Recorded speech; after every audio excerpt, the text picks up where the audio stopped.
Stage پر جلوہ افروز خصوصیت کے ساتھ زینت مسند درسگاہ ناشر مسلک اعلیٰ حضرت نازل المفر حضرت علامہ مولانا محمد نظام الدین رضوی صاحب قبلہ، اور آج اس بزم کی صدارت فرما رہے ترجمان مسلک اعلیٰ حضرت حضرت علامہ مولانا مظہر علی رضوی صاحب قبلہ، خطیب ہندوستان شہنشاہ خطابت حضرت علامہ مولانا حسن رضا صاحب قبلہ، شہنشاہ ترنم شاعر اسلام حضرت قاری محمود ظفر دہلوی صاحب، دیگر علماء و شورا حاضرین، السلام علیکم ورحمۃ اللہ وبرکاتہ۔ سلام کرنا کیا ہے؟ بولیے نا، سلام کرنا کیا ہے؟ سنت ہے، اور جواب دینا واجب ہے۔ مسلمانوں، ہمیں غور کرنا ہے کہ ہماری حالت بڑی خستہ ہو چکی ہے۔ ہم نیکیوں کے کار میں بھی بڑے پیچھے نظر آ رہے ہیں۔ بار بار رقیب اجلاس صاحب نے آپ سے گزارش کیا ہے، التجا درخواست کیا ہے، پھر بھی ہم ہیں کہ سننے کے لیے تیار نہیں ہیں۔ یہی ہماری کیفیت رہی تو ظلم و ستم کے پہاڑ ہمارے ہی اوپر توڑے جائیں گے، کسی اور کے اوپر نہیں ہو سکتے۔ اس لیے جب بھی آپ دینی محفل پہ جائیں یا دین کے کام میں جائیں، وہاں آگے رہنے کی کوشش کریں مسلمان۔ اس لیے اگر اب بھی میری بات آپ کے کان سے ٹکرا کر کے آپ کے دل میں اگر گھس گئی ہو نا تو آپ آگے آئیں، ورنہ آپ کی مرضی جہاں سے آپ سننے میں پسند کر رہے ہیں وہیں پر رہے۔ الحمدللہ الحمدللہ رب العالمین والعاقبۃ للمتقین، والصلاة والسلام علی سید الانبیاء والمرسلین، اما بعد۔ اعوذ باللہ من الشیطان الرجیم، بسم اللہ الرحمن الرحیم۔ ہن لباس لکم وانتم لباس لہن، آمنت باللہ صدق اللہ مولانا العظیم وبلغنا رسولہ النبی الامین المکین الکریم، ونحن علی ذلک لمن الشاہدین والشاکرین والحمد للہ رب العالمین۔ آئیے سب سے پہلے ہم اور آپ سب سے گنبد میں آرام فرمانے والے آقا و مولا حضور تاجدار مدینہ راحت قلب و سینہ، حضور نبی اکرم نور مجسد سید عالم احمد مجتبی محمد مصطفیٰ صلی اللہ علیہ وسلم کی بارگاہ بیکس پناہ میں جھوم جھوم کا درود شریف کا ہدیہ نچھاور کریں اور پڑھیں بآواز بلند، اللہم صلی علی سیدنا مولانا محمد معالم جود والکرم وآلہ وبارک وسلم، صلاة و سلاما علیک یا رسول اللہ صلی اللہ علیہ وسلم۔ اعلیٰ حضرت عظیم البرکت مجدد دین و ملت الشاہ امام احمد رضا خان فاضل بریلوی علیہ رحمت و رضوان فرماتے ہیں، چمک تجھ سے پاتے ہیں سب پانے والے، چمک تجھ سے پاتے ہیں سب پانے والے، میرا دل بھی چمکا دے چمکانے والے، اور تو زندہ ہے اللہ، تو زندہ ہے اللہ، میرے چشم عالم سے چھپ جانے والے، پیر و مرشد سیدی سرکار حضور تاج الشریعہ علیہ رحمت و رضوان فرماتے ہیں، جہاں بانی عطا کرتے بھری جنت ہبا کرتے، جہاں بانی عطا کرتے بھری جنت ہبا کرتے، نبی مختار کل ہے جس کو جو چاہے عطا کرتے۔ اللہ تبارک و تعالیٰ کا بے پناہ کرم اور احسان ہے کہ اللہ تبارک و تعالیٰ نے ہمیں انسان بنایا، اور اس رب کا یہ بھی احسان اور کرم ہے کہ جہاں پر اللہ نے ہمیں انسان بنایا وہیں پر اللہ نے ہمیں مسلمان بھی بنایا۔ اور یہ بھی رب کا احسان اور کرم ہے، بات یہی ختم نہیں ہو جاتی مسلمانوں۔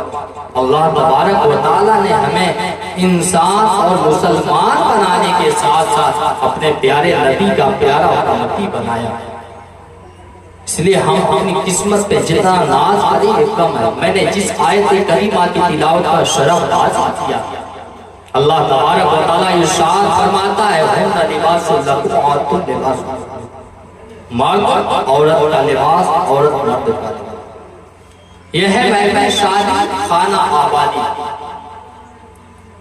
مسلمانوں ہمیں جو نکاح کا مزاج ملا یہ آسمانوں کی دنیا سے ملا۔ جب اللہ تبارک و تعالیٰ نے حضرت آدم علیہ السلام کی تخلیق فرمائی اور جس جگہ جو رہنے کے لیے جس جگہ کا انتخاب فرمایا اسے جنت کہا جاتا ہے، وہ جنت زمین و آسمان سے بڑی جنت، اتنی وسیع و عریض جنت میں حضرت آدم علیہ السلام تنہا رہتے تھے۔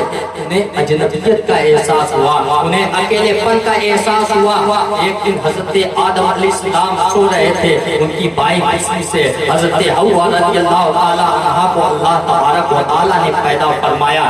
جب حضرت آدم علیہ السلام ایک گہری نیند سے بیدار ہوتے ہیں تو کیا دیکھتے ہیں کہ اپنے پاس ایک عجیب مخلوق کو پایا، یعنی اس سے پہلے کوئی عورت نہیں تھی۔ حضرت آدم علیہ السلام نے پوچھا تم کون ہو؟ حضرت حوا رضی اللہ تعالی عنہا کہتی ہیں انا امرۃ، میں عورت ہوں۔ پھر حضرت آدم علیہ السلام نے پوچھا کہ اللہ تبارک و تعالی نے تجھے کس لیے پیدا فرمایا ہے؟ حضرت حوا رضی اللہ تعالی عنہا کہتی ہیں کہ اللہ تبارک و تعالی نے مجھے اس لیے پیدا فرمایا ہے تاکہ آپ مجھ سے راحت حاصل کریں، مجھ سے سکون حاصل کریں، مجھ سے انسیت حاصل کریں۔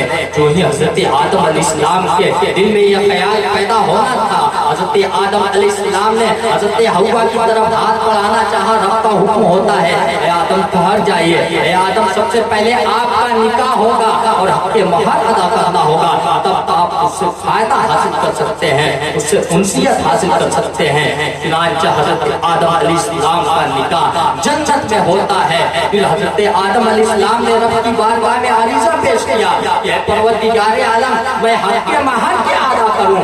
رب کا حکم ہوتا ہے کہ میرے محبوب جناب محمد رسول اللہ صلی اللہ علیہ وسلم پر 10 مرتبہ درود شریف پڑھ دو، یہی تمہاری جانب سے حضرت حوا کی مہر ادا ہو جائے گی۔ چنانچہ حضرت آدم علیہ السلام نے حضرت پیارے آقا حضور صلی اللہ علیہ وسلم پر 10 مرتبہ درود شریف پڑھا، یہی حضرت آدم علیہ السلام کی جانب سے حضرت حوا رضی اللہ تعالیٰ عنہا کی مہر ادا ہو جاتی ہے۔ مسلمانوں اسے آپ غور کریں کہ نکاح کی کتنی بڑی اہمیت ہے، نکاح کی کتنی فضیلت ہے۔ جس نکاح کا وجود جنت میں ہوتا ہے، ہمیں ایک ذہن ملتا ہے جب ہم بھی نکاح کریں تو جنت میں کریں۔ تو آپ ہم سے سوال کیجئے گا، ہم سے پوچھئے گا، مولانا مظہر سے آپ سوال کریں گے کہ حضرت زمین پہ جنت کہاں ہے؟ علامہ نظام الدین صاحب سے پوچھیں گے زمین پہ جنت کہاں ہے؟ علامہ حسن رضا سے پوچھیں گے زمین پہ جنت کہاں ہے؟ تو یہ مسجد اللہ کا گھر یا زمین پہ جنت ہے؟ اگر اس نکاح کو مسجد کے اندر کیا جائے تو آج بھی اس کی برکتیں ہمیں حاصل ہو سکتی ہے، اس کی برکتیں ہمیں مل سکتی ہے۔ لیکن آج ہمارے معاشرے کے لوگوں نے، آج ہمارے سماج کے لوگوں نے، آج ہماری سوسائٹی کے لوگوں نے اس نکاح جیسے بابرکت کام کو جسے عبادت سے تعبیر کیا جاتا ہے، اس سے مہنگے پنڈال کی نظر کر دیا ہے، سجاوٹ اور ڈیکوریشن لائٹوں کی نظر کر دیا ہے۔ وہی وجہ ہے کہ آج نکاح سے برکت ختم ہو گئی ہے۔ جو کچھ برکتیں باقی تھی آج ہمارے گھر کی ماں بہنیں گیت گا کر کے غلط رسموں کو رواج دے کر کے اس نکاح سے برکتوں کو ختم کر دیا ہے۔ مسلمانوں آج ہمیں غور کرنا ہے، آج ہمیں سوچنا ہے جو سنت رسول ہے یعنی نکاح، یہ نکاح وہ عظیم کام ہے جس سے عبادت کہا جاتا ہے۔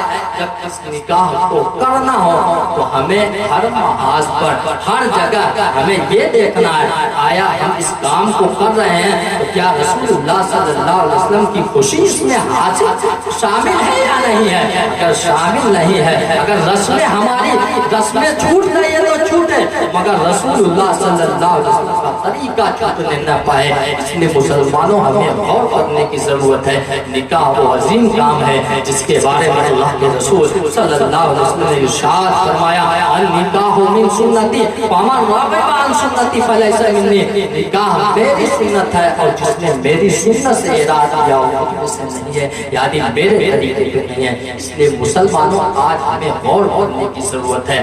آج ہمارے سماج کے اندر جو نکاح سے پہلے خرافات اور رسمیں ہو رہی ہے، ہمیں ان رسموں کا خاتمہ کر کے نکاح کے اندر جو برکتیں ختم ہو گئی ہے ان برکتوں کو اب سے ہمیں دامن میں سمیٹنے کی ضرورت ہے مسلمانوں. اس لیے باتیں کم سنیں اور عمل کرنے کی کوشش کریں. آج ہماری قوم کی حالت یہ ہے کہ آج ہم آئے دن تقریر سنتے ہیں، محافل میں شرکت کرتے ہیں، جمعہ میں ہم 4 تقریر سنتے ہیں، صحابہ اکرام کی تعلیمات کو سنا، ان کی سیرت کو سنا، اولیاء اکرام کی سیرت کو سنا کہ کس طریقے سے انہوں نے اپنی زندگی کو گزارا.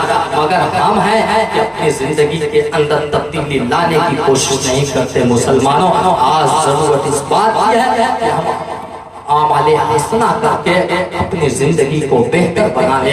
رب کی بارگاہ میں دعا ہے کہ مولا تعالیٰ ہم تمام لوگوں کو ان سب باتوں کو سن کر اس پر عمل کرنے کی توفیق عطا فرمائے. بولنے میں یا سننے میں کسی قسم کی غلطی بھول چوک بھی ہو گئی ہو تو آقا کائنات محمد نبی صلی اللہ علیہ وسلم کے صدقے تو کل معاف فرمائے. استغفر اللہ ربی من کل ذنب واتوب الیہ. لا الہ الا اللہ محمد رسول اللہ صلی اللہ تعالی علیہ وسلم. انہیں جانا انہیں مانا نہ رکھا غیر سے کام. یہ لائلہ حمد میں دنیا سے مسلمان گیا.